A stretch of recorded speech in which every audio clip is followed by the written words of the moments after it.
waktu selang berapa hari pas Rukiah video call sama Garam Rukiah datang itu katanya orang itu stroke, Mas.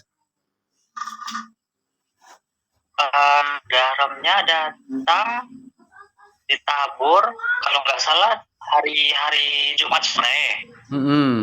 Kan itu kejadian besoknya Sabtu sore pulang dari pekan. Sore itu besoknya gitu, Ustaz. Jadi ceritanya jatuh dari kamar mandi itu, Mas, yang dicurigai jadi dukun penyihir itu ya? Iya, soalnya kan pas malam Sabtunya sebelum kejadian itu anaknya yang laki-laki itu dia antara sadar nggak sadar gitu kan. Apa namanya, dinampai dalam rumahnya itu perempuan kayak kuntilanak gitu kan. Rambutnya panjang, bajunya putih, matanya bolong. Dia marah. Kuntilanak itu marah, ngamuk kayak macam nendang pintu kamar, marah gitu. Masya Allah. Berdekatan dengan rumah sampean gitu, Mas ya? Cuman jarak 1 meter loh, Ustaz. Masya Allah ya Rabb. Allah Akbar. Iya, jadi pas waktu sampean lihat sosok itu kayak marah kepada tuannya lah, ibaratnya kalau saya katakan lah. Itu Masnya itu melihatnya tuh setengah sadar, setengah nggak sadar gitu ya? Iya, cuman kata si ponakan tadi, tapi aku belum tidur, gitu dia. Oh gitu, Masya Allah. Tengah malam. Terus waktu kejadian dia masuk kamar mandi terus stroke itu jam berapa itu, Mas? Dia pulang dari pekan ya sekitar habis asar gitu loh, Ustaz, mau mandi.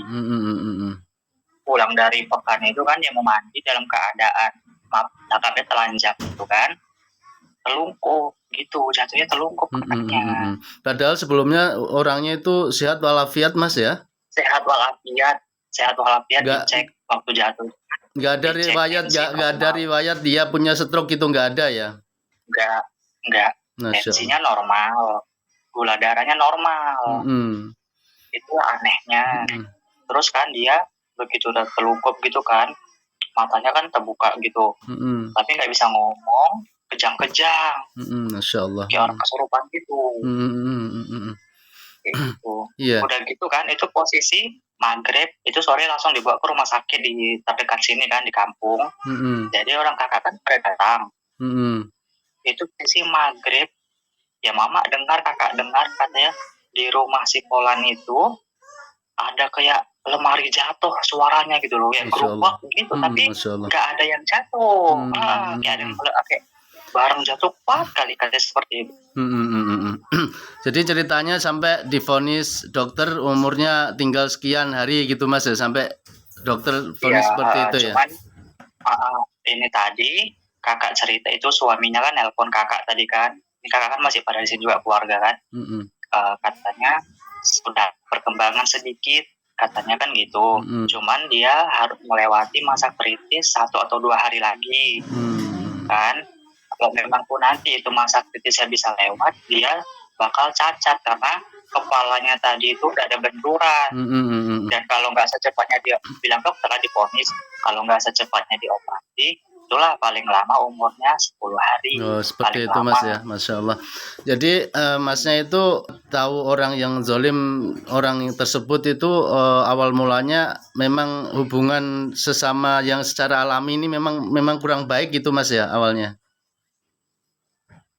Awalnya sebenarnya dulunya nggak kenapa-napa gitu kan, Ustaz. Ini cerita lah aku ya kan, curhat gitu loh. Jadi kan aku namanya aku juga aku lajang, aku kerja, aku nabung, jadi aku tuh buat rumah sendiri. Gitu. Aku bangun sendiri, usaha sendiri gitu kan. Jadi aku bisa beli segala sesuatu aku sendiri, dia iri. Oh gitu. Dia iri melihat aku. Dibilangkanlah ke orang-orang di seluruh kampung di sini itu bahwasannya katanya aku tuh punya tuyul, punya pesugihan. Oh gitu. Jadi memang sudah hasad sama sampean gitu, Mas ya? Iya, dia apa yang aku punya dia nggak terima gitu. Terus di samping gitu itu diperkuat Masnya itu kalau pas mimpi itu ketemu orang tersebut berkali-kali gitu ya? Ya, betul, betul, Jadi betul. memperkuat bahwasannya memang kecurigaan ada di orang si Wulan itu gitu. Iya. Masya Allah. Dan pun Ustadz, Mas Toha istrinya pun mimpi dengan orang yang sama. Dia datang bawa genderuwonya. Masya Allah. Ya, jadi kalau mimpi-mimpi seperti itu, melihat fakta-fakta di lapangan, hubungan setiap hari seperti itu, nah itu memang kita tidak curiga lagi itu, tapi itu adalah sebuah kehati-hatian buat Mas gitulah ya. Jadi memang dulu gini juga Ustadz, yang pas sebelum di ruqyah itu kan, kita kan dulu kan belum nemu jalannya lah istilahnya kan begitu. Jadi pas kumat lah itu kan, posisi malam kalau nggak salah. Jadi yang menyaksikan itu kan di rumah tuh rame. Pas waktu masnya taruhnya pertama kali itu dia ada di situ. Iya kan dipanggil, kan direkam gitu kan. Ditanya lah sama yang ngobati lah istilahnya kan gitu kan Ustadz. Ditanyai pesuruh siapa, jadi si jinnya tadi mengaku aku pesuruhnya si Polan katanya kan. Oh, pas waktu itu pengobatan sebelum saya ruqyah itu Mas. Iya, yang seperti itu. Nah, jadi dipanggil lah si Polan tadi. Oh, gitu ceritanya. Dipanggil. Jadi kan sidang keluarga di rumahku sini kan. Nah, dipanggil bersumpah-sumpah demi Tuhan, demi Allah katanya kan. Ya udah, kalau memang seandainya itu perbuatanku, aku tantang balik sini ke aku, balikan ke aku gitu. Aku sumpah demi Allah. Emang nggak ada dukun yang mengaku itu, nggak ada Mas. Iya betul. Jadi pas waktu ketika orang tersebut itu sudah stroke, sakit ya Mas ya. Terus kayak kesehatan Mas ini semakin membaik ya, bahkan nggak ada yang dirasa ya Mas ya. Nggak ada.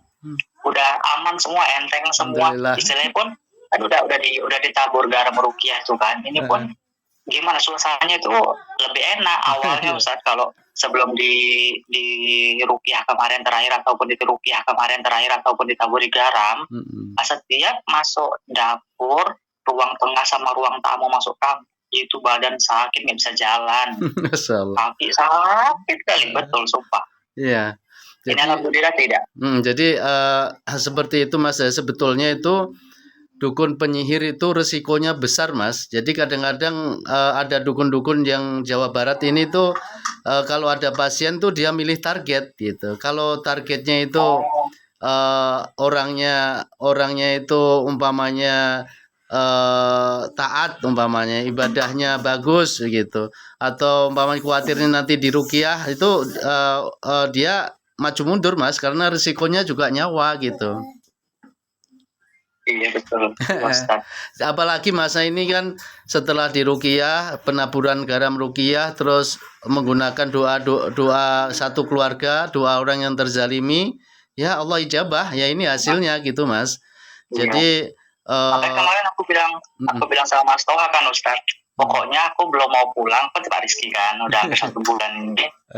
Pokoknya dibersihkan dulu rumahnya sama Mas Toha itu kan, baru nanti aku pulang. Aku bilang gitu karena aku takut nanti masuk rumah itu aku tumbang gitu, karena belum dibersihkan istilahnya gitu. Aku belum berani, aku bilang. Berarti baru malam ini masih ngijak ya sampean ya, ngijak rumah ya. Iya. Karena udah ini pun tadi masuk hawanya udah dingin. Iya. Biasanya mijakkan lantai aja kaki itu terasa pegel, sakit, nggak bisa jalan. Iya. Jadi garam ruqyah itu meresap Mas. Garam itu kan positif dia. Jadi kalau rumah tersebut itu ada aura negatif atau pengaruh sihir, itu terserap dia atas izin Allah gitu. Iya Ustaz. Ya udah. Banyak perubahan. Intinya saya senang juga lah ya terkait kesembuhan Mas ya, karena berkali-kali dikirim terus ya, karena kalau dibiarin ini Masnya juga akan sampai merenggut nyawa juga Mas, karena sakitnya luar biasa sampai nggak bisa pipis, sampai nggak bisa buang angin ya. Yang terakhir gini juga Ustadz, yang waktu itu kan kejadian yang dikirim lagi itu kan, dia secara nggak sengaja dia membongkar apanya dia sendiri gitu loh, bahwa dia itu pelakunya. Jadi kan posisi anaknya main-main di teras aku. Aku pulang kerja, aku capek, aku bersih-bersih rumah. Jadi anaknya main-main di teras itu pakai sendal. Jadi aku marah, aku tegur gitu loh, jangan di teras itu pakai sendal. Rupanya anaknya mengadunya ke mamanya tadi berbeda. Mamanya marah gitu kan, cerita ke tetangga katanya gitu kan. Aku dibilang dia cerita ke tetangga gini, aku udah diem, aku udah dingin, jangan dipancing-pancing lagi ya, aku panas ini gitu ya. Dari situlah aku tumbang gitu loh. Oh, berarti awal pas waktu dia ngomong seperti itu langsung sakit lagi itu Mas ya? Awal-awal yang sakit kemarin itu ya itu dicop lagi rupanya. Makanya Masnya itu kan berbulan-bulan kan sudah nggak ada hubungi saya kan terkait ruqyah kan, tak kira sudah sehat itu kan. Iya. Setelah yang ruqyah 2 tahun yang lalu itu aku udah sehat walafiat, itu udah setahun lebih kemarin, udah kerja, udah normal, udah sehat walafiat. Gara-gara hal kecil itulah aku negur anaknya, dia sakit hati, makanya dia sakit lagi itu ya. Jadi itu memang membongkar fakta bahwasanya dialah pelakunya Mas ya, bukan seudon, tapi beberapa fakta sudah menunjukkan ke situ gitu. Ya, istilahnya sudah 98%. Ya udah. Mudah-mudahan anulah Mas. Namanya dia kan tetangga, bahkan 1 meter ya dari rumah ya. Doakan aja mudah-mudahan sarana dia dibuat seperti itu, dia bertobat, dia menemukan hidayah dan bertobat kepada Allah gitu Mas ya. Ya mudah-mudahan lah Ustaz. Tapi itu kan Ustaz, laki-lakinya pun sama loh Ustaz. Rasaku udah kena juga kali ya. Apanya Mas? Sama istilahnya gitu loh Ustaz. Suaminya itu kan abang kandung aku. Gitu kan. Oh, berarti yang stroke ini termasuk yang perempuannya itu Mas ya? Iya, iparnya. Oh, istrinya. Itu. Jadi dia itu sampai nggak ingat sama keluarga. Bahkan dia ngomong kayak gini loh Ustaz. Dibilangnya begini kan, Mas Tol kemarin cerita kan, aku udah nggak apa-apa, aku kehilangan keluarga kandungku, aku masih punya keluarga dari istriku. Jadi begitu dia benar-benar terpuruk, baru dia bolak-balik menelpon minta tolong dari keluarga kandung. Ya bisa juga kena guna sihir mahabbah itu Mas. Iya Ustaz, biar tunduk gitu kan. Dengan orang tua, dengan mama, dengan keluarga kandung itu dia udah nggak ingat. Dia lebih membela istrinya daripada keluarga. Masya Allah, ya kasihan juga itu kan. Jadi ditundukkan gitu Mas ya, supaya ditundukkan gitu. Ditundukkan betul, iya Ustaz. Oke lah Mas ya, pokoknya walaupun bagaimanapun Masnya diambil hikmahnya semakin dekat kepada Allah. Oke. Salam sama Mas Toha, Mas ya.